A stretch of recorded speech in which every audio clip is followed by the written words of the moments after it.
నమస్తే ఫ్రెండ్స్, నేను మీ Errabelli Rajinikanth, political analyst. నేటి భారతం ప్రోగ్రామ్ కి స్వాగతం. ఇండిపెండెంట్ క్యాండిడేట్ గానే మనం గెలిపించి చట్టసభల్లోకి కాబట్టి మీరు ఇప్పటికైనా కానీ మీరు ఇట్లా బయట ఉండి ఇన్ని రకాలుగా పోరాటాలు చేస్తే లాభం జరగదన్నది నా పర్సనల్ అభిప్రాయం. మీరు చట్టసభల్లోకి వెళ్ళాలి.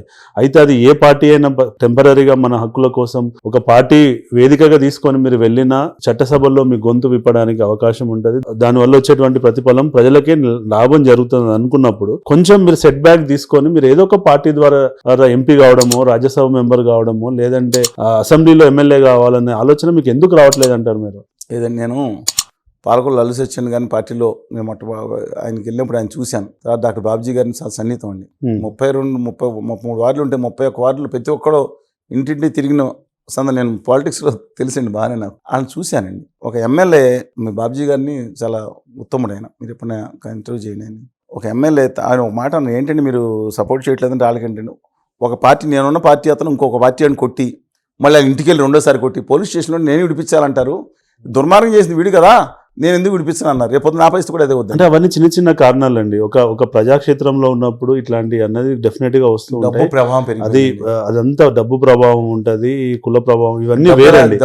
కానీ మన యొక్క సిద్ధాంతం కరెక్ట్ అయినప్పుడు, మనం ఒక లక్ష్యం వైపు వెళ్తున్నప్పుడు కొంచెం ఏదో ఒక రూట్ లో వెళ్ళి చట్టసభల్లోకి వెళ్ళి మాట్లాడే అవకాశం ఇచ్చారు. ఒక రాష్ట్రంలో ప్రముఖ నాయకులు పేరు చెప్పండి, ఎందుకంటే నేను చెప్తే స్కోత్కర్ష్ లా ఉంటది. అవును, అందులో ఒక నాయకుడు ఎప్పుడు నాకు చెప్తాడు, మీరు ఎప్పుడు ఇంటర్వ్యూ చేసినప్పుడు, ఆయన నాకు చాలా మంచి అవకాశం ఇచ్చారు.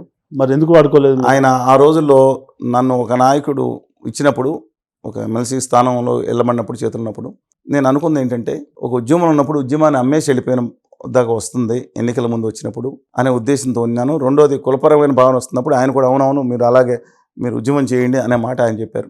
రెండో నాయకుడు ఆయన మిమ్మల్ని పలానా రాజు చెప్పారు ఉండాలి కానీ ఇప్పుడు ఇవ్వలేనన్నా, నేను మొదటిసారి కూడా కుదరదు, రెండోసారి కాంబినేషన్ చూసుకోవాలి, రెండోసారి ఖచ్చితంగా పంపిస్తాను, అంతా శాసనమండలిలో పంపిస్తానన్నా. ఆయన నా పదవి ఇస్తానన్నారు లేదనేది వాళ్ళు చెప్పాలి, నేను చెప్పడం కాదు. మూడు ఆయన కళ్యాణ్ బాబు గారు ఉండగా ఆయన చేతిలో పదవి లేదు కానీ బట్ ఒక పాజిటివ్ వైబ్రేషన్స్. కానీ ఇవాళ డబ్బులు లేని లోపలికి వెళ్ళే రాజకీయం లేదండి. తెర వెనుక ఆఖరికి ఎమ్మెల్సీలుగా వెళ్లాల్సి వచ్చిన నేను రాము సూర్యరావు గారు అనే విషయాన్ని గుర్తు చేస్తాను. షాబ్జీ గారు రాష్ట్రంలో అందరికీ తెలుసు, కిమ్స్ మెడికల్ కాలేజీ కానీ గోదావరి ఇన్స్టిట్యూట్స్ కానీ ఉన్న అపరమైన సంపన్నులు చైతన్య రాజు గారు ఉన్నారు. ఆయన అబ్బాయి ఇద్దరు కూడా ఎమ్మెల్సీలు చేశారు. ఆయనను శంకర కృష్ణారావు గారు ప్రగతి విద్యా సంస్థలు కానీ వీళ్ళిద్దరూ 15 కోట్ల 7 కోట్ల ఎంతో ఖర్చు పెట్టినా సరే అందులో ఒక నిజాయితీ పడ్డు ₹1,00,000 ఖర్చు పెట్టుకుని నెగ్గిన చరిత్ర ఈ తూర్పు పశ్చిమ గోదావరి జిల్లా కాన్స్టిట్యున్సీలో ఉంది. నేను ఇంతకుముందు హైదరాబాద్లో కూడా చూశారు, నాగేశ్వర గారు నెగ్గారు, అలాగే రామయ్య గారు నెగ్గారు, చుక్క రామయ్య గారు నెగ్గిన విషయం మీకు తెలుసు. రూపాయి అది వేరు ఇది. కానీ ఇప్పుడు ఇంకా పరిస్థితులు మారిపోయినాయండి. కుల ప్రభావం కూడా ఎక్కువైపోయిన సందర్భం, మనిషిని కులంతో లింక్ చేస్తా సందర్భంగా ఉంది. అందువల్ల మీ భావితరాలు బాగుంటాయంటాం కంటే ఇవాళ ఏమిస్తారు మీరు అనే భావన పెరిగిపోయినప్పుడు ఈ సమాజంలో మనం వెళ్ళి ఆ దాంట్లో కూడా దూరిపోయే పరిస్థితి, బలవంతం దూరిపోయే పరిస్థితి వస్తుంది. కానీ ఈ పార్టీలు కూడా రేపు పొద్దున్న రాజ్యసభ నాకు బాధపడుతున్న 36 మంది ఎంపీలు ఉన్నారా ఎక్కడి నుంచి అండి? ఆంధ్రప్రదేశ్ నుంచి. అందులో ఒక ఆయన గుమ్మ వ్యాపారుల బానిసో ఏజెంటో ఓనరో పక్కన పెట్టేయండి, వాళ్ళు ఇచ్చారు. మిగతా ఇద్దరు కూడా తెలంగాణ సమస్యల మీద నిరంతరం స్పందించే నిరంజన్ రెడ్డి గారు అడ్వకేట్ తెలంగాణ, ఆయన ఆంధ్రప్రదేశ్ నుంచి ఇచ్చారు, తప్పులేదు. రెండో ఆయన ఆర్ కృష్ణయ్య గారు సోదరుడు, సమైక్యాంధ్ర సభకి వచ్చి గట్టిగా నేను రాసిన పుస్తకానికి వచ్చి మద్దతు పలికినైనా అంతకు తప్ప మేము బీసీలకు పోరాడిన మద్దతు కొన్ని రోజులు నారగోని గారు మేము చేసిన ఉన్నారు, ఆయన బిపించారు, ఆయన కూడా ఇచ్చారు. నేను కూడా నిన్న 4 రోజుల క్రితం ఆయన కలిసి ఏమని మీరు నేను మ్యాటర్ పంపించండి అన్నా, నేను డెఫినెట్గా నేను రేజ్ చేస్తాను, రేజ్ చేయకపోవటం లేదన్నా. సరే ఆయన దగ్గర ఫోన్ ఉండదు, సరే మేము అది కూడా వాళ్ళ సంస్థలకు పంపించాను. కానీ నేను అడుగుతున్నాను, వీళ్ళకి కూడా ఎందుకు ఇచ్చారో మీకు తెలుసు. కులపరంగా కానీ, మతపరంగా కానీ, న్యాయపరంగా కానీ, లేదంటే డబ్బు పరంగా కానీ. ఇవాళ ఎన్టీ రామారావు గారు రుమాళ్ళ రామచంద్రని పంపించారు. నిజమండి.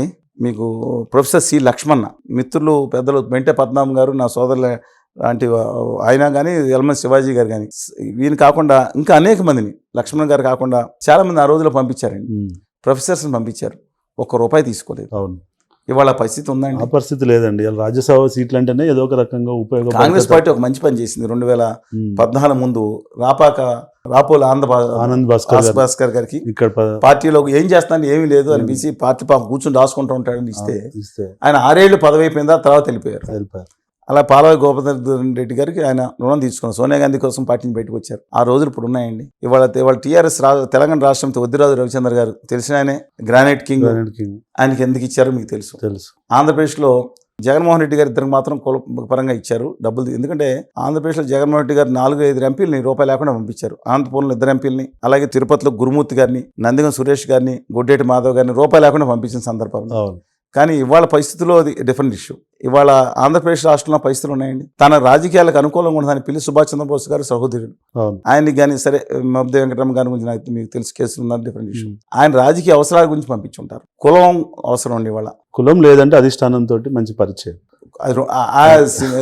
ఇవాళ ఎన్టీ రామారావు గారు లేరు ఇక్కడ. ఏమన్నా రాజశేఖర రెడ్డి గారి హయాంలో కూడా తన మిత్రుని పంపించడానికి చాలా కాలం ఆగారు. డాక్టర్ గారిని లోపల పంపించడానికి ఆయన ఆగారు. అందువల్ల ఇవాళ పరిస్థితి ఉందా రజనీకాంత్ గారు? మీరు 10 మందిని 2 రాష్ట్రాలను చూస్తున్నారు, కనీసం 200 మంది అభ్యర్థులను చూస్తున్నారు. మీరు పరిస్థితి ఉందండి ఇవాళ? లేదండి. పైగా ఇంకో ప్రమాదం ఉంది. వీడు హక్కుల గురించి మాట్లాడతాడు, రేపు మళ్ళీ వచ్చి మన హక్కుల మీద పోరాటం. ఏ పార్టీలోకి వెళ్ళినా పార్టీకి విధేయంగా ఉంటానంటే వెళ్ళాలండి. నేను సిద్ధాంతంలో ఉన్నాను. మనకు నష్టమైన ఆ పార్టీ అంతర్గత సమావేశాల్లో మాట్లాడాల్సి చెప్తే అధినాయకుడిని ఏళన చేసి వ్యక్తిత్వం చేసే ఆ దుష్ట సంస్కృతి కానీ నా దగ్గర లేదండి. కానీ వాళ్ళ ఉద్దేశం ఏంటంటే వాళ్ళు ఏ లైన్ తీసుకుని ఆ లైన్లో ఉండాలి. దుర్మార్గం ఏంటి ఆ పార్టీలో కూడా? ఆ పార్టీ నేతల్ని, ఆ పార్టీ నేతల యొక్క భార్యల్ని నికృష్టంగా అధమాదంగా నీచంగా విమర్శించిన వాళ్ళు పేటు మార్చి యువతల నాయకుడిని విమర్శించగానే ఈ కులం వాళ్ళు వాళ్ళ పాదాలు కడిగి పాలు తాగే బాచికి అయిపోయారండి. పాత మతిమరుపు బాగా పెరిగిపోయింది. నేను ఏ రోజన్నా కేసీఆర్ గారిని కానీ విభేదించాను, లేదంటే మీకు పాత చెన్నారెడ్డి గారిని కానీ ఆయన పరిచయం చెప్తూనే ఉన్నా. ఎవరైతే అక్కడ కానీ కోట్ల విజయ్ విమర్శించిన దాఖలా ఉన్నాయా అనుచితంగా? కానీ నాయకుల్ని, కుటుంబాలను కూడా లేడీస్ విమర్శించిన వాళ్ళు టికెట్లు తెచ్చుకోబోతున్నారు. తెలుగుదేశం పార్టీలోను, ఇంకో పార్టీలోను. ఏది ప్రజల మతిమరుపు. ఒక రాజధాని విమర్శించి అమరావతి దుర్మార్గమైంది, ప్రజావేదిక కూలగొడితే భలే మంచి పని చేశాడు జగన్ అన్న వాళ్ళు మాట మార్చుకుంటే వాళ్ళకి పదవులు కూడా వస్తున్నాయి, డబ్బులు. ఎందుకని? కులం అడ్వాంటేజ్. నేను ఒక రోజు మేము ఇప్పుడు ఏమైనా తిట్టా అనుకోండి, మీ మీద మీరు నేను మాట్లాడుకుంటాం, చిన్న విప్రేదం. ఆ రోజు హీరో, కానీ జనం ఎప్పుడు హీరోగా స్వీకరిస్తున్నారు. మతిమరుపు మెరిగిపోయిందండి చాలా మంది జనాల్లో. మన పాత ఉద్యమాలు ఏమో అవసరం లేదు వీళ్ళకి. స్వతంత్ర సమరం ఎందుకు తీసుకొచ్చారో కూడా అవసరం లేదు. మీరు కావాలంటే ఇంటర్వ్యూ చేయండి, మీ వాళ్ళని మర్చిపోయింది. మీకు కూడా బ్రహ్మాండ ఛానల్, యూట్యూబ్ ఛానల్ ఉంది. వాళ్ళు ఎవరో ఫోటోలు చూపించి ఇంటర్వ్యూ చేసేవారు. మీరు ఒకసారి ఆ కొమరం భీం ఫోటో పెట్టించండి. అల్లు సీతారామరాజు ఆయన అయితే కొంచెం సినిమా వచ్చింది, సినిమా చేశాడు కదా గుర్తుపడుతున్నారు. మీరు ఎవరిని గుర్తుపెట్టించండి. మీరు ఏ రాజకీయ నాయకుడు దామోదరం సంజయ్ గారు ఆంధ్రప్రదేశ్ తెలంగాణ ఏంటండి? ఆ జాతి గర్వించుకోదగ్గ ఒక గొప్ప నాయకుడు ఆయన. మీకు తెలుసు కదా నా పాక ఇల్లు, ఆయనకి ఏం చేశాడు, ఆయన ఎంత కుల కుట్రలో ఎంత బలైపోయాడు ఆయన. ఇవాళ ఎవరు గుర్తిస్తున్నారండి? ఆయనకు కూడా మనవడు ఉంటే, ఆయన కూడా కేటీఆర్ గారు లాంటి వాళ్ళు, లేకపోతే లోకేష్ గారు లాంటి వాళ్ళు, జగన్మోహన్ రెడ్డి గారు లాంటి వాళ్ళు బిడ్డలు ఉంటే ఆయన ఇప్పుడు బ్రహ్మాండంగా ఆయన ముందు ఉండేవాళ్ళు. నేను చెప్పింది గుండె లోతు నుంచి మాట్లాడుతున్నాను. అది ఈ సమాజంలో మనం నిలబడగలుగుతూ ఉంటారా? కష్టం. ఇవాళ డబ్బులు కాదు, ఆరోగ్యం, జీవితం, వయసు అన్నీ పెట్టినా సరే ఇవాళ ట్రోలింగ్, ఇవాళ ఫోన్ ఒకటి ఉంటుంది, ఆ చేతుల అవతరాలు ఏంటో అవసరం. నేతాజీ సుభాష్ చంద్రబోస్ కూడా ఇవాళ వస్తే భయపడి, ఆయన పిరికి పంద కాదు కానీ ఈ పరిస్థితులు భయపడి పారిపోయాడు పరిస్థితి ఉంది. నిజమండి. మహాత్మా గాంధీ గారిని ఫోటోలు మార్ఫింగ్ చేసి డాన్స్, నేను అదేంటి ఇలా డాన్స్ చేస్తారేమో అనుకున్నా. వేరే పెట్టి నెహ్రూ గారిని పెట్టి అక్కడ సిగరెట్ పెట్టినట్టు పెట్టి 24 గంటలు వచ్చి నెహ్రూ గారికి వాళ్ళ తల్లిదండ్రులను కూడా ముస్లిమ్స్కి లింక్ చేసేసి నీచంగా చేస్తున్న సందర్భంలో ఖండిస్తుంటే కుదరట్లేదు. మనం మాట్లాడుకుందాం రామ మందిర్ మీద.